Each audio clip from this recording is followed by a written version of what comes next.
What's happening, guys? Welcome back to my channel. If you're new to my channel, my name is Terry Melda and you're sipping, spitting and seeing the tea with me. It feels so weird to be saying it. I haven't said it so long. Welcome back. Welcome back me, welcome back you, welcome back everyone. Welcome everyone who hasn't who's new to my channel as well. This is a year in the making because I think I stopped making videos, as in uploading, like early, probably like this time, around this time last year. I made my last few videos and then I just went silent because I was outside enjoying. I was creating content, but when it came around to editing and stuff, yeah, it wasn't happening. But anyway, this whole video is not about why I'm back on YouTube. This is about something else. This is actually going to be a story time. That's what the tea today is. It's a bit of a story time, a bit of a insight into me. It's an insight into, like, I guess, my career, about what I do. I've been very conscious to not blur the lines between, I guess, my social media, YouTube and stuff, and like personal and work stuff. So the fact that I'm kind of colliding these two colliding these two worlds, small, it's giving me a bit of but anyway, let's just get right into this video. Let's just do it.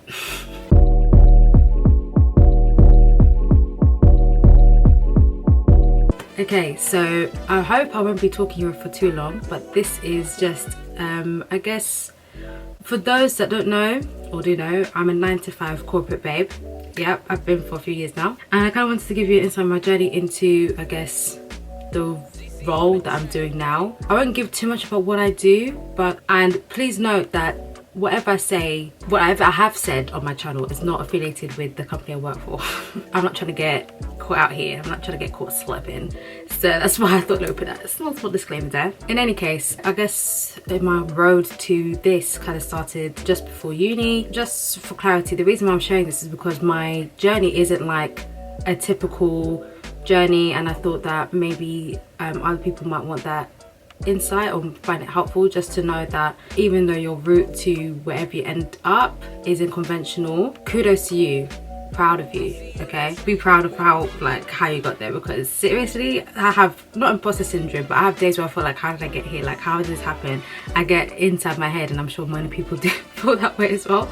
Anyway, let me stop rambling and start talking facts. Basically, I went to university.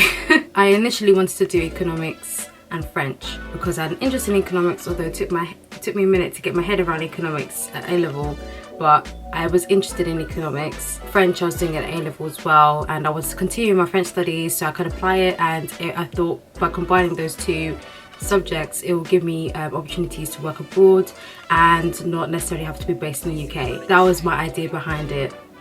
I had applied for that course. So obviously I'm gung-ho trying to get, you know, fulfill the entry requirements. That didn't happen. The first trust uni I wanted to go to, I didn't get the requirements that I wanted. I didn't get the grades that I wanted to enter or enroll. Yeah, so I'm there scrambling like, oh my gosh, what am I gonna do? Because my insurance was way, like, basically the distance between my house insurance is like 200 plus miles. So do with that information what you will. Yeah, it was far, and I was like, I do want my independence, but I don't want that much independence. So I'm just there trying to figure out what to do next, because I was like, the world is ending. This is it. I'm like 18 at the time. Like, my parents helped. They kind of stepped in. They're like doing I don't want to say damage control, but I stepped in. Gears were turning. They were like, right, this is, what are the options? What can we do? So essentially, I was able to get into the uni I wanted to go to through clearing. But obviously I had to do a different course because I didn't meet the requirements for the original course I applied for. Mind you, I said I'm never going to do maths. This is probably when I was like doing my GCSEs, but I was like, I'm never going to do maths again after A-level. I'm never going to do maths degree, never. My dad was like, well, you have to do maths in economics, so you can't escape maths. But I was like, yeah, but I don't want to do a fully maths degree. Like, I can't do it, never. And then I ended up doing financial mathematics as my bachelor's degree. I did financial maths, which was very mathy, as you can imagine. There was a lot of actual cool maths, and then there were some modules that were like a financial maths, like looking at how to calculate interest and stuff like that. So that was my bachelor's degree. First year you're kind of mucking about. Second year you're like, all right, I need to actually get my grades. I had the option to do my degree with the sandwich year, which is the sandwich year, yeah, which is basically placement year in the industry. So I've been applying to I guess schemes or internships or those kind of things, placements in the industry, which is like the finance banking industry. That's the industry that I was aiming to I guess be a corporate babe in.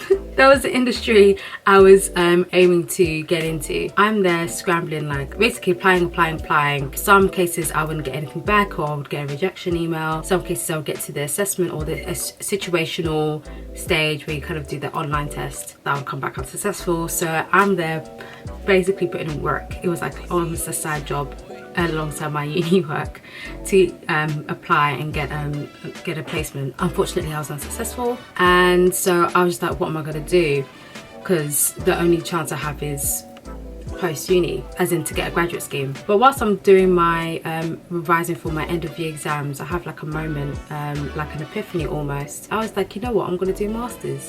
I'm going to do a masters in international and corporate finance. I think I said international corporate finance or stuff like that. I was like, if all else fails, that's what I'll do. Basically I thought about it and I was like, I'll circle back to this. It was just a moment where I was like, you know what, I'll do a masters, but I didn't quite know when I was going to do it.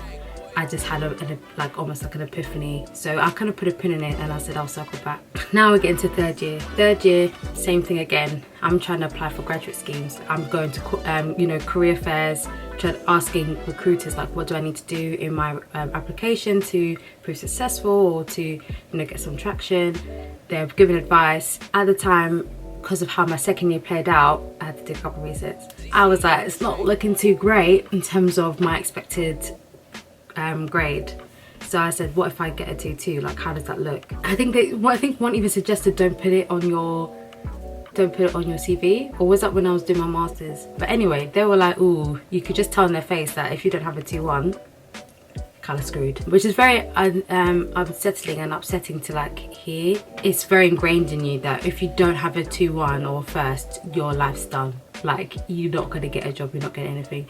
Like, it kind of makes you feel like there are no options available to you if you don't get those grades, if you don't graduate with those grades. So I'm there thinking, like, if I don't get a 2-1, I'm done out here. Like, I'm never gonna work in this town again kind of vibes. Like, I was just so like, I need to get a 2-1. So I was doing my calculations and I had to put in work, and then alongside that I had to put in work about my getting a graduate scheme, getting onto a graduate scheme. So I'm putting out applications left, right and centre. Same kind of thing, not getting rejection emails or not hearing back, or getting to the next stage but failing at that stage and getting rejection saying, at this time we're not considering your application. And I'm just like, well, did you even consider it? I don't know.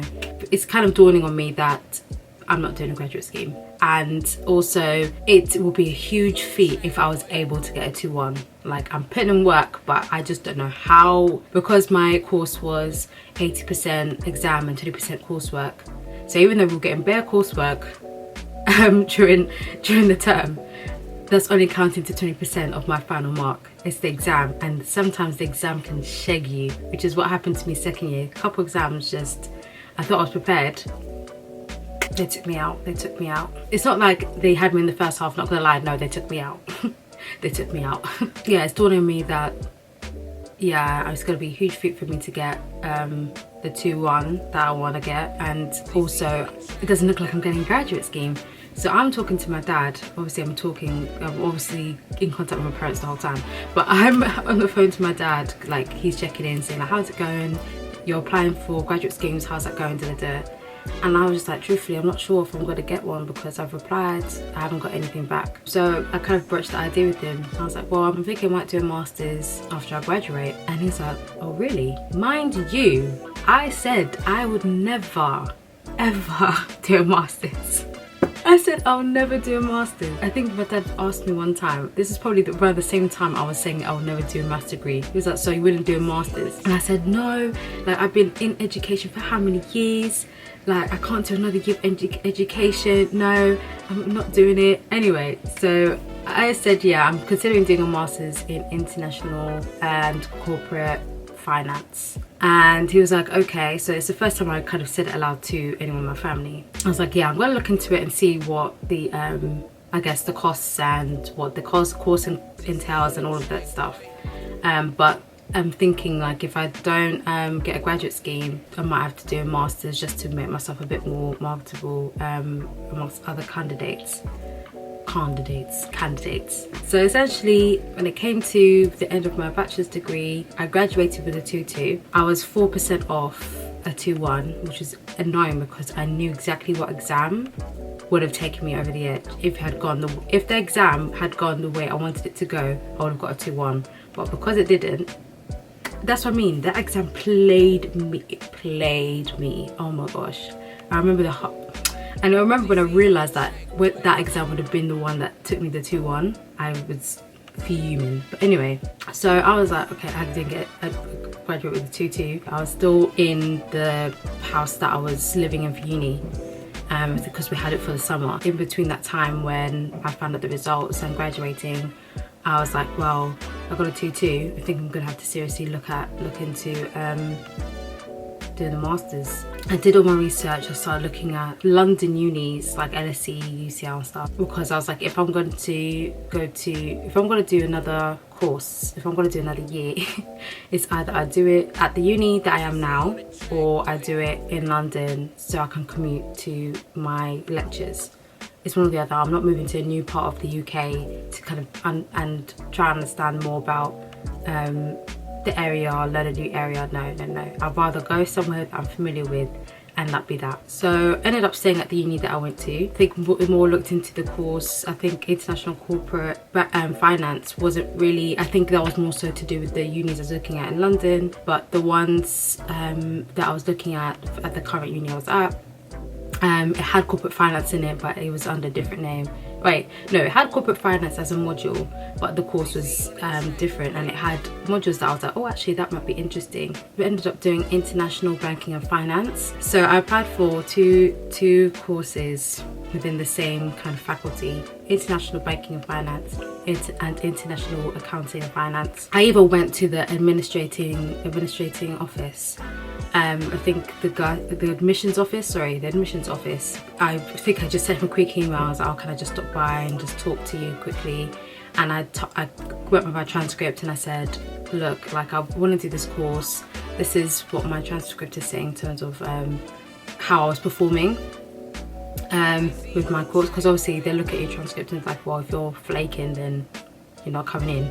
And plus I was thinking, because I've got a 2-2, I don't think that was the minimum requirement, but I just felt like let me just bolster it a bit more by being present and proactively seeking advice on it. So I think I went there actually on the pretense of just advice on how to get into the course, or something. It's either advice on getting into the course, or I was waiting to hear back and I just wanted to know what's going on. It was one of the two. So I reached out to him, went to the admissions office, said, yeah, we went through the transcript, and he said, well, we can tell from your, I think it was more the third year that you really significantly improved in terms of the performance in my exams and my coursework and such. Because I was so close to that 2-1, I was so close, there was no denying that I should have got it. But people be snaking. So he basically told me right then it won't be the accounting and finance one because you need more quantitative experience. So I think if I did like maths and accounting for my bachelor's, I probably would have been in that course. But then he advised that, yeah, but you should be able to enroll onto the international banking and finance. So just wait for that to come through, and yeah, let's proceed. So I walked out of the place like, oh my gosh, like, I'm gonna be doing a master's. Now I had to look into, I guess, funding and everything, but there was a postgraduate loan. Family were a big help. I stayed on campus because there was one point I was considering commuting, but I was too long. So I stayed on campus. I did my master's, graduated with distinction. Big up. So that's overshadowed my bachelor's experience because I got a distinction. Okay, so I finished my master's, and I'm obviously applying for work. I'm applying for entry-level roles. I'm even still applying for grad schemes or postgrad schemes because I was a postgraduate. Yeah, I applied for everything, nothing's happening. And my friend, she at the time had recently started her new role. And she just said, why don't you reach out to this person and see if they've got any openings? And I was like, you're a real one, thank you, I'll reach out to them and see what happens. This must have been, I think, maybe, it was a few months, it was maybe like 6 months after I'd graduated, if that, probably a bit less than that. But I had some time had clearly passed, and I was somewhat at my wit's end. And I was working in stadiums. I was doing stadium shifts, and I was working at the O2. I was working hospitality at the O2 and doing stadium shifts. So I was like, I need more than this. So I reached out to the contact that my friend gave me. Just said, just let me know if you have any openings. Just let me know. Happy to discuss further. She reached back out, the person I reached out to, and she said, are you available for an interview? Come to our offices at whatever time. I met up with them. They asked me questions about stuff in my course that should have been at the forefront of my mind. But I blagged it. Apparently it was successful. They kept me in mind for any future openings. Essentially, they were kind of like, I guess I'll be working as a consultancy for them, as a consultant for them. So I work as a consultant in investment banks on behalf of this company, essentially. So I was a contractor. So I ended up, you know, working as a contractor for them. And when I did my, started working in the investment firm as a contractor, it was a bit of a waiting game because they said, we'll let you know. It was literally a waiting game on my side. So I think it was a few months later, I say a few months, probably like a couple months, it wasn't that long later, but it felt like a long time. She reached out to me and said, yeah, we've got this role. It's not aligned to your interests, but at least it's a foot in the door in terms of getting a banking role or working in the corporate environment. It's a foot in the door, get you some experience. Yeah, like, do you want me to put you forward to arrange like an interview?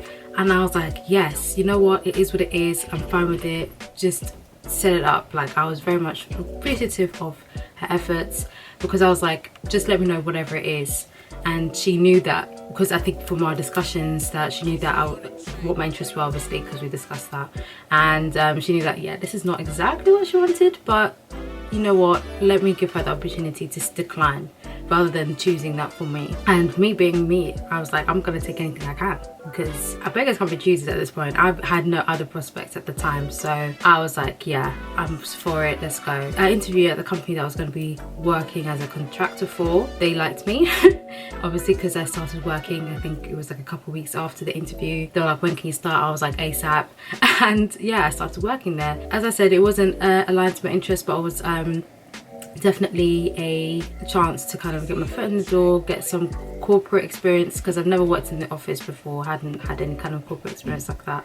So it was good to have that experience. There's probably so many stories I can tell you about my time in that role, but that's for another day. If you want to know about those stories, comment below. If you want to know more about what my experience was in that role, just let me know in the comments or reach out to me on my socials. Like, yeah, just let me know. So I worked in that role as a contractor for, I think it was like 8 months, I think, something like that. It wasn't 10 months, it was like 8 months. Yeah, I was made a permanent employee of the company. Sometimes you have opportunities to become perm, or some people choose to stay a contractor. I was like, I need to become a perm employee because with contractors you can, I think there's not as much stability. Yes, there's stability in terms of owning your own work, but because it was the first time I've been in work, I was like, I want to become perm first, and then if I want to be a contractor, I can do that down the line, because that's when I'm owning my own, when I'm being my own boss, basically, because that's what contractors are, basically, their own bosses. I was using it as a gateway to get into a perm position. So I was just like, yeah, give me the perm role, yeah, let's do it. Yeah, I became perm, and I've been so I was working there for maybe, in terms of that role specifically, probably around 2 years, something like that. And then I transitioned into a different area that was more aligned to my interests. And I've been working in that role since, I think it was since 2020, basically. So I've been in the role almost 2 years. Yeah, I've been in the role almost 2 years. Yeah, I guess that's a quick rundown of how I ended up from my academics into my career. I can probably divulge a bit more another time, but I just wanted to quickly give you a whistle tour of how I got to my current position. I don't want to divulge too much about what I do, but it's aligned to my interests. That's what it is. It's still within the banking and finance industry. Basically, my role is called a business analyst, and I think most people think business analyst is you analysing businesses, which in some cases it is, but most cases it's a generic term given to, I guess, an entry-level role, or yeah, I guess a more junior role. So I know when I was applying for roles, I saw data analysts, graduate analysts, junior analyst, business analyst. I saw those kind of terms being bandied about in terms of the role title. So it's a term that's given to, I guess, entry-level roles, but it doesn't necessarily mean that you that you analyze a business or you analyze data. Yes, there might be within the job description, it might say that, it might explicitly say that that's what we're going to do, but there are some cases where it's kind of like a generic format in terms of what the job description says, and then we actually do might not necessarily match what the job description says. So that was definitely the case for me. I applied as a business analyst. I came in as a business analyst. That's what my role was called, but my day-to-day was not me analysing businesses. So I wanted to clear that up. In some respects, I'm still kind of a business analyst in terms of what my role title is, but it's changed in terms of what my role is. Does that make sense? I think that's all I can really say on my journey from graduate to corporate. Let me know if you have any questions, anything you want me to kind of expand on, because I think I've talked a lot about one section and then I kind of skimmed the latter part because there really wasn't much to say. But I think in terms of my corporate experience, that might be a video for another day. Let me know in the comment section also if you want to know more about my corporate career, about like how I found it, how I guess juggling doing YouTube with working a 9 to 5. Yeah, just let me know, because I think there's probably more subjects I can cover, but I guess in my head I thought I'd had more. I definitely had said a lot, but I thought I had a bit more to say. But in any case, I'm gonna stop rambling and cut this here. If you enjoyed this video, please leave a comment. Also, leave comments regardless. Just leave comments. Just spam me my comments, okay? And like it if you like the video, and subscribe for more videos from me, because I'm gonna be doing different bits of content. I'm gonna go back to vlogging because I actually enjoy vlogging, and makeup here or there. I think when I feel like it's might be useful to some people, like swatches. I feel like lip swatches are so useful, because for me, when I'm trying to figure out a shade, if it will suit me or not, I was doing a lot of googling like swatches of lipsticks, glosses. And the thing is that I've explained this before in my lip swatch videos about why I want to do lip swatches, so watch that. There'll be probably 1 or 2 coming out soon. Will be most likely vlogs and lifestyle, because that's just what I'm on right now. So yeah, thanks for watching this video. Thank you for watching it up until this point of me rambling, even though I said I'll stop rambling. Oh wait, I even forgot to say, subscribe guys. I've said it, I think I just said it, but subscribe if you want to see more from me. If you want some more tea, subscribe for more, and click the notification bell, because then you will be up to date with my uploads. I'm trying to be better, I'm trying to do better. Thank you for being patient with me if you stuck with me this whole time. For those that are new, welcome to the tea party. Oh my gosh, that was off the dome. What? I actually make myself cringe. How can I say welcome to the tea party? Who do I think I am? Lady T. Hey, hey. But yeah, welcome to the tea party. And yeah, just watch out, watch this face. Thank you guys. Keep on sipping, guys. I'm scrambling.